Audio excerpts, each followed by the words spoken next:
So years ago, I used to work at an activity center at a resort in Branson, Missouri. And we would do all kinds of activities there, like mini golf and pool, both the billiards and the swimming, and board games and movies. It was a great time. Now, we had these guests that came in that we called the regulars. The regulars were a bunch of couples that were retired who stayed at the resort for literal months on end. And honestly, I loved them. They were great people. They made the activity center a lot more enjoyable. Now, one day, one of the regulars brought in a 2,000-piece puzzle, and it was the wildest puzzle that I have ever taken part in, still to this day, the hardest puzzle. It was a landscape that was all trees and forests and a castle that were all covered in snow. To this day, hardest puzzle ever. Now, the activity center actually let that puzzle stay out at their request, so that way people over time could pick away at it. And we would maybe like one piece or two pieces a day would be able to put into that puzzle, but everybody could take part in it. The regulars, random guests, myself, and other activities people when we were bored. But as we started working on it and got further along, all the pieces started getting easier to put together, and the picture started becoming more clear. We had this beautiful picture from all of the chaos of these pieces of puzzle. Now, in memoriam for this momentous occasion, we all got to step back and look at our beautiful creation when it was all finished. And one of the regulars took this puzzle, put it onto a piece of plywood, and then coated it in resin. So that way we could all enjoy it for the foreseeable future. See, wisdom in the Bible is a lot like these crazy puzzles. When we first approach it, it can seem like a mess, a chaos of words that we don't fully understand. But when we put the pieces together and then we take a step back and see the greater picture, that we can truly understand what the book of Proverbs is truly trying to tell us. Now, Proverbs chapter 1 is our passage for today, and it gives us the idea of gradual learning through learning from wise people. Now, the book of Proverbs was written originally by Solomon, who was the son of King David, who was king over Israel. And this first chapter acts as kind of an introduction to the book of Proverbs as a whole. Gives us an understanding of why we should care. And the reason is because wisdom enlightens, defends, and prepares. The first of those three items is that wisdom enlightens. So we need to kind of take a step back and understand what wisdom really is. We have knowledge and we have wisdom. Knowledge is the gaining of understanding, and wisdom is applying knowledge to real life. I've heard it said best that knowledge is knowing that a tomato is a fruit, but wisdom is knowing not to put it in a fruit salad. See, when we apply knowledge to our lives, we accept that wisdom that is good and godly, that comes from God as a part of our sanctification, as we might call it in our Christian language. Now, there's an interpretive issue that tends to come out with Proverbs, where we approach the book of Proverbs as if it's cause and effect, or as if it's some commands, but ultimately that's not what it is. The book of Proverbs is all about general advice for wise living. Because if we approach the book of Proverbs, take the words at face value, and then accept them as commands, we will find ourselves coming up very short. We'll get into that more later. So in verses 2 through 4, we gain a little bit of insight into what Solomon is trying to tell us. He says, to know wisdom, or the purpose of the Proverbs is to know wisdom and instruction, to discern the sayings of understanding, to receive instruction in wise behavior, righteousness, justice, and equity, to give prudence to the naive, to the youth, knowledge, and discretion. All of these facets are all come together for us to gain understanding and wisdom. That not only are we supposed to have knowledge that we gain in understanding, but we also then apply it to life. That it sifts through us to make good character, and then ultimately we pour that out into others and serve and love our community with the knowledge and with the wisdom that we have gained. That's the purpose of having wisdom in the first place. So then we move into verse 5, where Solomon tells us, a wise man will hear and increase in learning. A man of understanding will acquire wise counsel. See, Socrates once famously said, in paraphrase, "I am the wisest man alive, for I know one thing, and that is that I know nothing." See, for Socrates and for Solomon, the concept of knowing and gaining understanding is that you're never finished. There's not a point in which you gain knowledge and you're like, I know now everything. In fact, it's quite the opposite. When you gain knowledge, when you gain wisdom, you come to that understanding that there is so much more to learn. And so a truly wise person will then seek other people that they can gain wisdom from. They can either seek how to or simply the knowledge itself of how to understand things, which then moves us into verse 6, where it talks about how a proverb is like a riddle. See, riddles are made for us to decipher. They're like puzzles. The proverbs are like puzzles for us to put together so that way we can see the greater picture. So a wise person would not simply look at something and a proverb at face value, but instead to glean its wisdom for wise living. Then we reach into verse 7, which I would argue is the thesis statement of not only this chapter, but the book as a whole. It says, "The fear of the Lord is the beginning of knowledge. Fools despise wisdom and instruction." So this thesis statement is twofold. First of all, we have the fear of the Lord. Now, the fear of the Lord is a little bit of a complex subject. The word literally is fear, but we generally like to understand it as a reverence or a respect. But it's a bit more than that, because the concept is that we look up to God, we see how great and how above us he is, and that we drop our jaws to the floor and say, wow, that's what we're looking at, which would then cause a little bit of fear inside, but truly a greater respect and reverence for who God is. And that's where the beginning of knowledge comes from. So knowledge, all knowledge really, comes from God. So God knows everything and God created everything. So all knowledge comes from him. For us to take any knowledge is ultimately taking from God. And so when he asks us to seek wisdom, then that means that we are taking the knowledge that he has already given to us and applying it then to our own lives, which would then be taking us down the path of sanctification. On the other hand, we have the fool. It says, "Fools despise wisdom and instruction." So I heard the story that Samuel actually told me of this man who he woke up on a brisk Thursday morning and he thought that he was dead.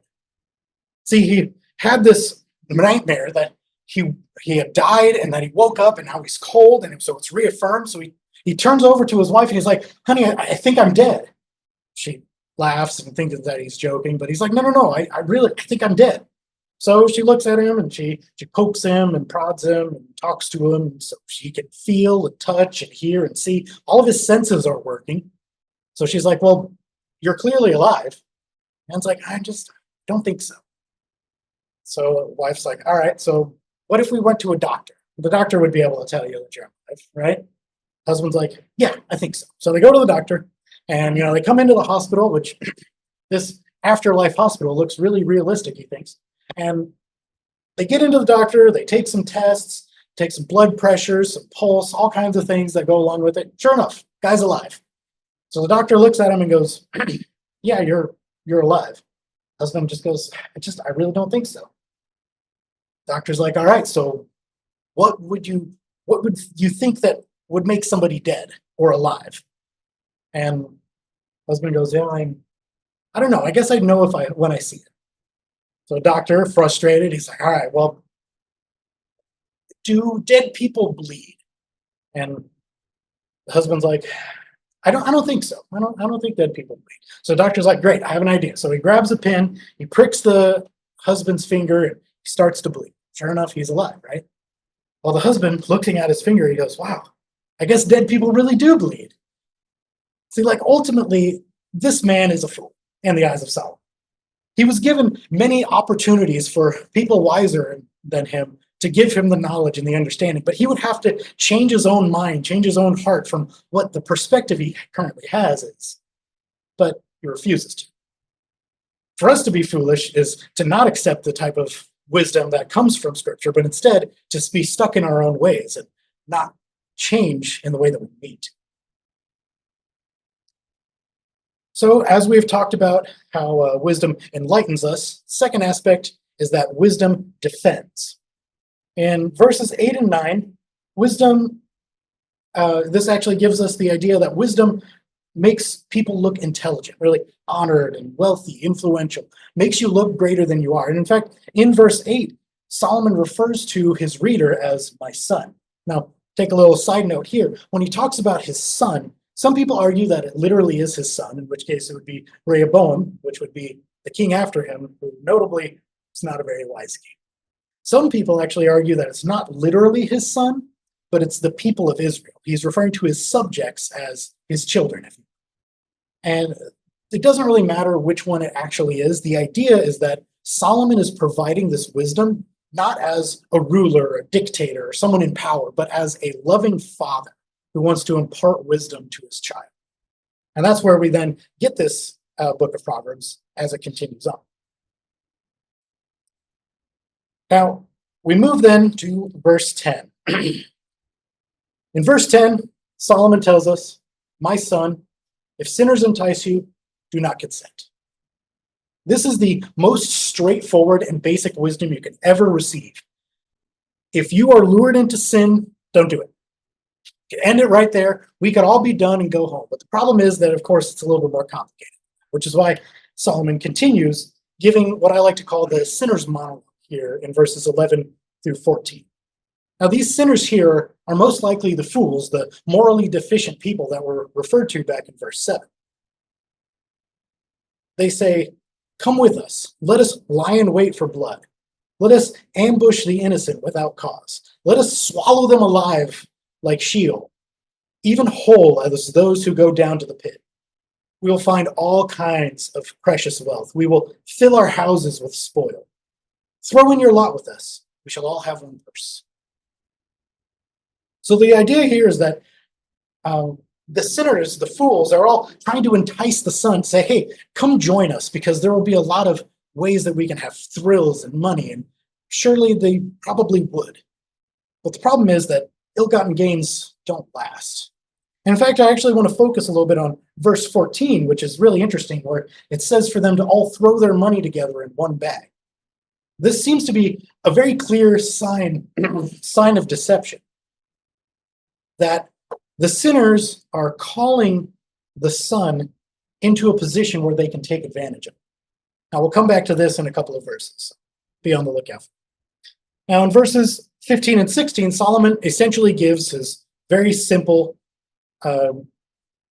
advice once again. He says, my son, do not walk in the way with them. Keep your feet from their path, for their feet turn to evil, and they hasten to shed blood.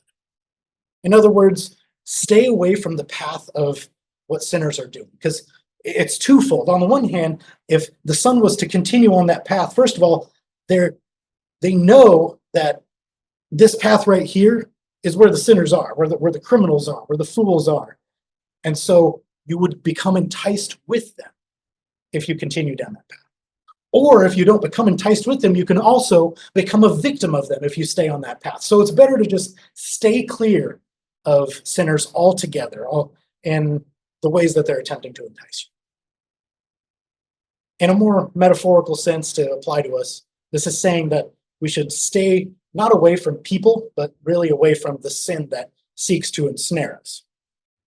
Because then he moves on to verse 17, where he says, indeed, it is useless to spread the baited net in the sight of any bird. So fun fact, this is actually our first actual proverb. So proverbs are classically like word pictures that are meant to incite ideas. You're not supposed to look at this and take it at face value. You're supposed to glean the wisdom from it. And this one is kind of a freebie because we're here in the introductory chapter and we have some context for the sinner's monologue here. Ultimately, this is what he's trying to say, is that if you relate this to what he had said previously, the idea is that even birds are not dumb enough to jump into a net that was baited right in front of them. If somebody as dumb as a bird would not do that, then so we also should not be so foolish as to jump into a very obvious trap and these obvious schemes. Because if we look back then to verse 14, where the son could throw their lot in with the rest of them to throw their money into the same purse, well, this would be to the advantage of the group, not to the advantage of the new guy. It would then be disadvantageous to him. it would cause him to be able to be taken advantage of. Ultimately, Solomon tells him to stay away from it. Because in verses 18 and 19, he says, "But they lie in wait for their own blood. They ambush their own lives. So are the ways of everyone who gains by violence. It takes away the life of its possessors." Now, the astute might actually notice in verse 18 is very reflective of verse 11. It's very interesting that in verse 11 it says, "Let us lie in wait for blood." In verse 18 it says, "But they lie in wait for their own." Verse 11 it says, "Let us ambush the innocent without cause." In verse 18, Solomon says, "They ambush their own lives." While people are trying so hard to do things so that way they can get the money and get the fame and get the power or whatever, when it's sin, it comes back on them and they have to eat their own consequences.